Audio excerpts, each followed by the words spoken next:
There's a version of the 1970s you think you know.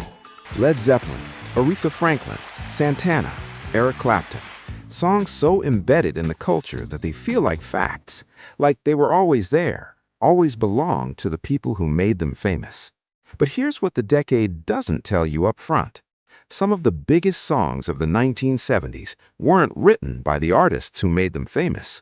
Some were borrowed, some were transformed beyond recognition, and some were taken from people who never saw a dollar, never got a credit, and never had the means to fight back.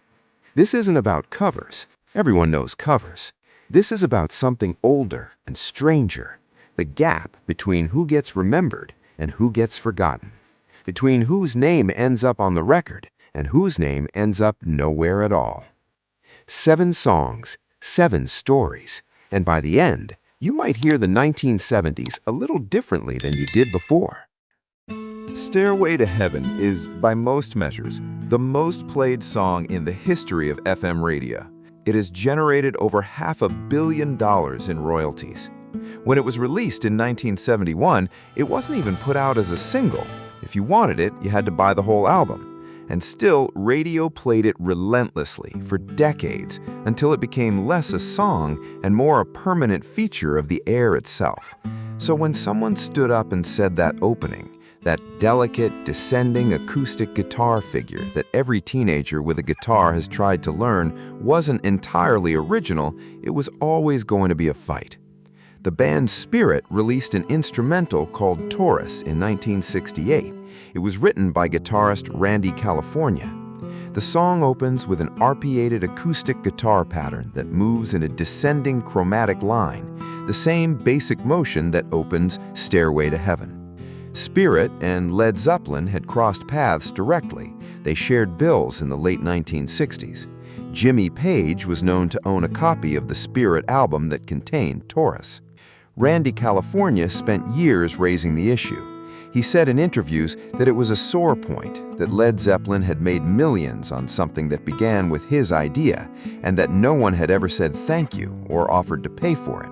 He died in 1997, drowning while saving his son from a riptide before the legal case was ever filed. His estate took it to court in 2014. Page took the stand and said he had never heard Taurus until people began pointing out the similarities online. The jury ruled in Led Zeppelin's favor in 2016, finding the songs were not substantially similar enough under the legal threshold. The Ninth Circuit upheld that ruling. The Supreme Court declined to hear it. Legally, Stairway to Heaven belongs entirely to Page and Plant. But there's something that came out during the trial that had nothing to do with Spirit.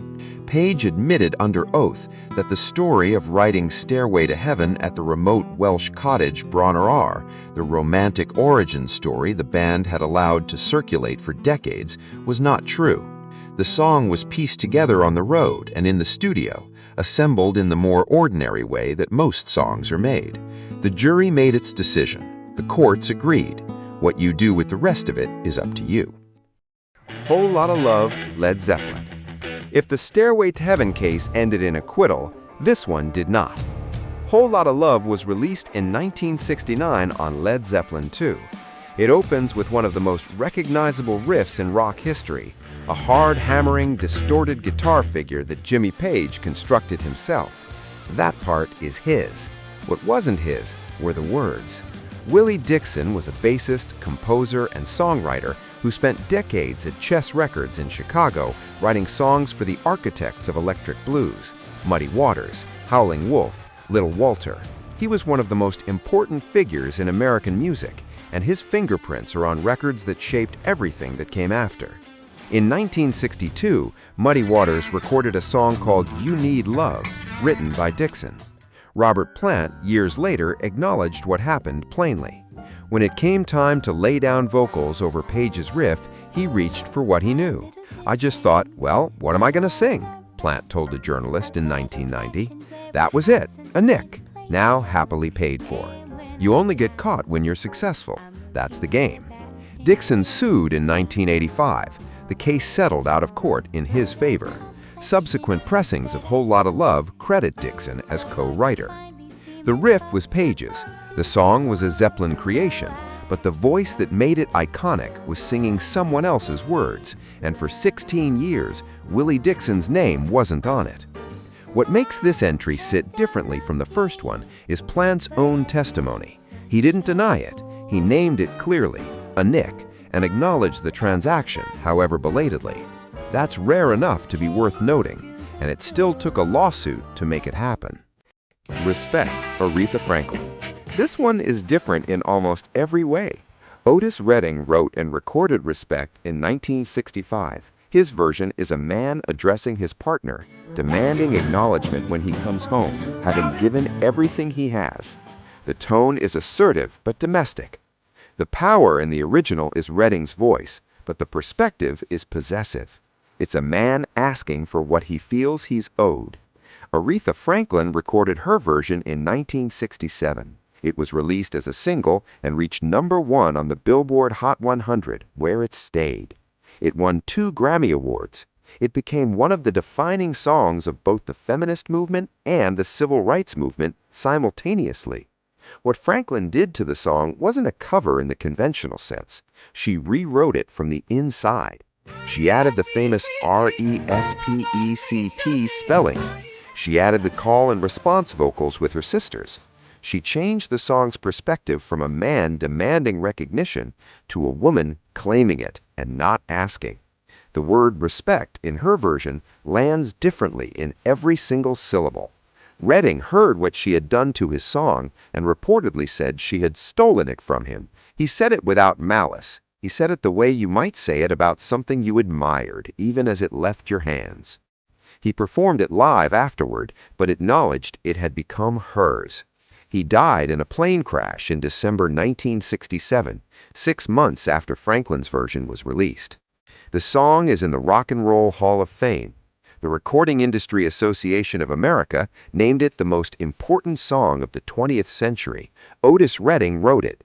Aretha Franklin made it into something he couldn't have imagined when he did. Whether that's theft, transformation, or something the language doesn't quite have a word for, is a question the song keeps raising every time someone hears it. Black Magic Woman, Santana. Most people who know Black Magic Woman know it as a Santana song. The slow Latin groove, the sinuous guitar tone, Carlos Santana's signature sustain stretching across every note. It sounds like it could only have come from him. It didn't. Black Magic Woman was written and recorded by Peter Green in 1968, when Fleetwood Mac was something entirely different from the band that would later record Rumours. In the late 1960s, Fleetwood Mac was a British blues outfit, and Peter Green was one of the most gifted blues guitarists of his generation, good enough that B.B. King once said he was the only man who gave him chills. Green's version is understated. The blues influence is right on the surface. The melody is there, the lyrical foundation is there, but the feel is restrained, almost brooding. It didn't chart significantly. Santana recorded his version for the 1970 album Abraxas, pairing it with Gypsy Queen and fusing the whole thing into a continuous piece. The production transformed it. The percussion opened up. The guitar tone warmed and stretched. The Latin rhythms gave the song an entirely different center of gravity. It reached #4 on the Billboard Hot 100 and became one of Santana's signature songs. Peter Green was not in a position to enjoy any of this. By 1970, he was already in serious mental decline, eventually diagnosed with schizophrenia. He left Fleetwood Mac, gave away his royalties, and largely disappeared from music for years. Carlos Santana has spoken warmly about Green over the years, acknowledging the source. The credit is there, but for most of the people who hear Black Magic Woman, the story begins and ends with Santana, and the man who wrote it spent the decade in which his song became a classic, struggling to hold his life together. Blinded by the Light, Manfred Mann's Earth Band. Bruce Springsteen released Blinded by the Light in 1973 on his debut album Greetings from Asbury Park, New Jersey. It was raw, wordy, dense with imagery. The kind of writing that announced someone arriving with too many ideas to contain in a single song. It didn't chart. Most people who bought the album probably couldn't have told you it was on it. Manfred Mann's Earth Band released their version in 1976. They changed the arrangement significantly. They smoothed the production, altered the phrasing, adjusted lyrics, and transformed a folk rock sketch into a polished progressive rock that felt built for radio. It reached #1 on the Billboard Hot 100. Springsteen had already become famous by the time Mann's version hit. The covers of Time and Newsweek had happened. Born to Run had arrived. So the irony was visible in real time. Here was the song that announced him, finally reaching #1 with someone else's name on the label. Springsteen has never seemed particularly bothered by it. The songwriting credit was always his, the royalties followed accordingly, and the version that charted introduced his writing to an audience that might not have found it otherwise. There's no victim in this story in the conventional sense. What makes it worth including here is simpler than that. Ask anyone who knows Blinded by the Light who wrote it. Most will say Manfred Mann. The song that began a career got absorbed into someone else's, and that's a quiet kind of erasure, even when the paperwork is correct. Give Me Strength, Eric Clapton. This is the entry that sits differently from all the others. Eric Clapton recorded Give Me Strength for his 1974 album 461 Ocean Boulevard. The song appeared during one of the most documented periods of his life, years of heroin addiction, collapse, and the beginning of a long climb back. The song reads as a prayer, a man asking for help he wasn't sure he deserved. It was released as a B-side and found a quiet, devoted audience. The full credit went to Eric Clapton. Louise King Matthews wrote the song in 1939. She was a gospel singer and songwriter in Chicago, working in a tradition where sacred music passed between congregations, between singers, between cities, not always with paperwork, not always with attribution. When she heard Clapton's version in the 1970s, she recognized what she had written decades before. She could not afford to take it to court. A 1976 column by Mike Royko documented her story. Clapton, in his autobiography, acknowledged hearing a version of the song in London in the early 1960s. Whether the melody lodged in his memory and resurfaced years later as something he believed was his own, a phenomenon psychologists call cryptomnesia, or whether the borrowing was more conscious is a question the record doesn't answer. What the record does show is this. A black gospel songwriter in Chicago wrote a song in 1939. A British rock musician recorded it 35 years later, took sole credit and built a career milestone around it. She had no recourse. Her name is not on the album. The song is still listed as written by Eric Clapton. I Will Always Love You, Dolly Parton. This last entry works differently from the others. Nobody stole anything. The paperwork was always correct. Dolly Parton wrote I Will Always Love You in 1973 as a farewell to her mentor, Porter Wagoner, the man who had given her a platform when she was unknown. It was a graceful, tender goodbye, the kind of song you write when you want to leave without starting a war. She released it as a single in 1974, and it went to #1 on the country charts.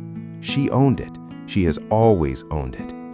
In 1992, Whitney Houston recorded it for The Bodyguard. The production transformed it into something massive, a ballad built for arenas, opening with a cappella vulnerability and expanding into one of the most powerful vocal performances on record. It sold over 12 million copies.